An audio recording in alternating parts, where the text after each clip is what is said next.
Bom, então, vamos lá. Agora, falando então das causas de parkinsonismo que não são doença de Parkinson idiopática, a gente já comentou então das causas degenerativas, que são os parkinsonismos atípicos, mas tem também as causas secundárias, né? Medicamentos, causas estruturais, o parkinsonismo vascular, enfim, causas imunomediadas e causas genéticas tóxico-metabólicas.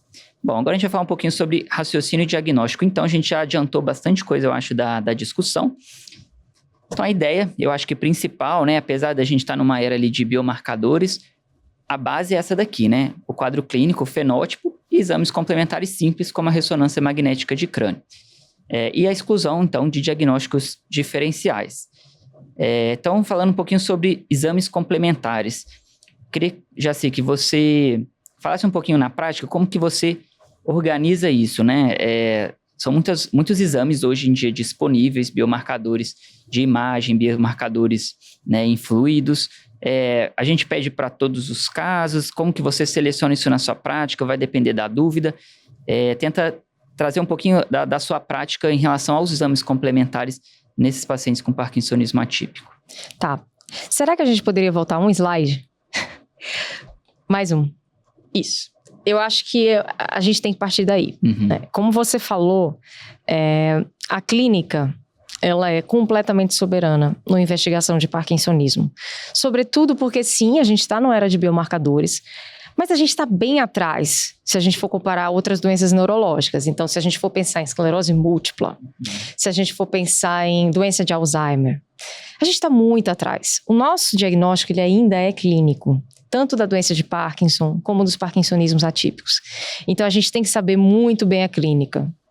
O professor Andrew Lees, que é o cara que mais escreveu sobre Parkinson no mundo, ele sempre fala assim, você tem que saber muito, muito típico, muito, muito doença de Parkinson, e daí você vai entender as diferenças clínicas com os atípicos, e depois você tem que conhecer muito a clínica dos atípicos, sempre.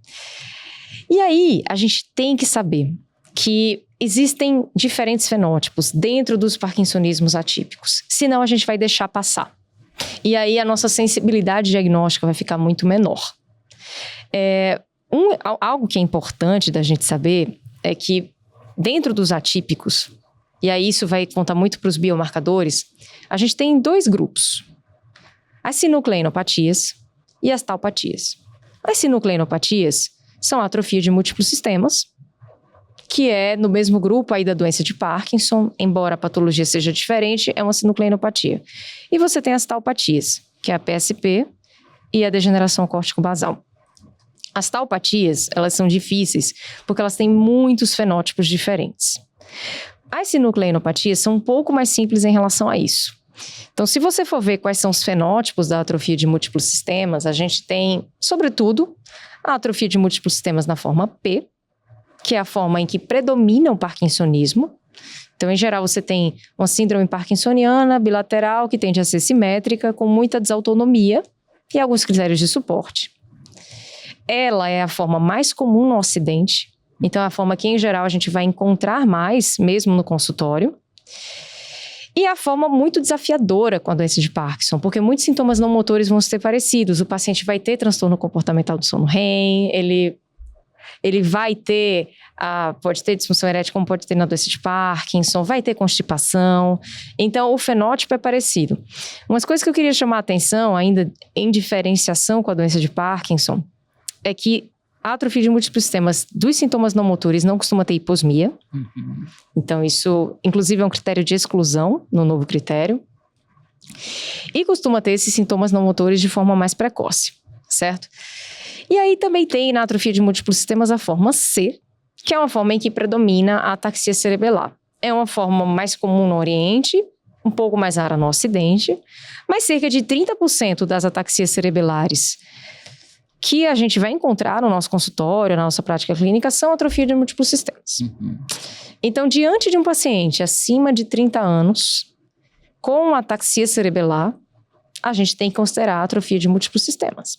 Essa é que é a verdade. Então, esses são os dois fenótipos mais característicos. Em geral, a MSP tem um prognóstico um pouco pior do que a MSC, mas não é aí tão difícil a gente conseguir entender, porque são apenas dois fenótipos.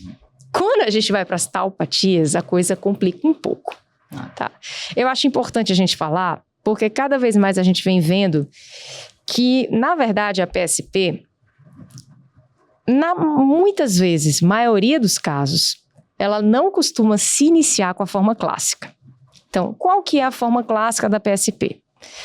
É uma forma que já foi citada, se você for ler, assim, tem artigos de Charcot, descrevendo a PSP, descreve como uma forma de Parkinson, mas descreve. Tem livros, Charles Dickens descrevendo. Então é algo que já havia sido observado há muito tempo, foi definida lá na década de 70 e sempre ficou muito aquela característica de a instabilidade postural, as quedas nos primeiros 3 anos, um parkinsonismo bilateral, muito axial, associado a alterações de motricidade ocular, que são muito características, e associado a um parkinsonismo não responsivo à levodopa, a um retrocolo, e essa alteração de motricidade ocular, que é muito característica, que é essa lentificação de sacadas, sobretudo inicialmente para baixo, depois para cima, depois com a limitação vertical do olhar. Essa é a forma clássica. Hoje a gente chama essa forma clássica de síndrome de Richardson, porque foi a primeira forma que foi descrita. Se a gente for olhar atualmente as cortes clínico-patológicas, a gente vê que, curiosamente, essa forma ela se manifesta inicialmente em cerca de 25% dos casos no início. Existe aí de 25% a 50% dos outros casos que se manifestam em outras variantes. Depois elas evoluem para o Richardson. A gente não sabe bem por que isso acontece. É um campo enorme de estudos.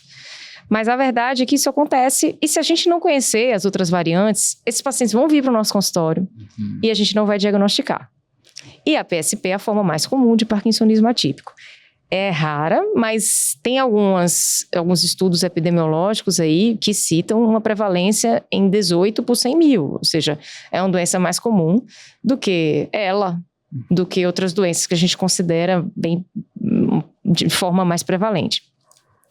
As outras formas, falando bem sucintamente, que não é nem a minha intenção esgotar esse assunto, são um total de 6. E daí a gente costuma dividir em formas mais motoras, subcorticais, e formas mais corticais. Você tem a forma clássica.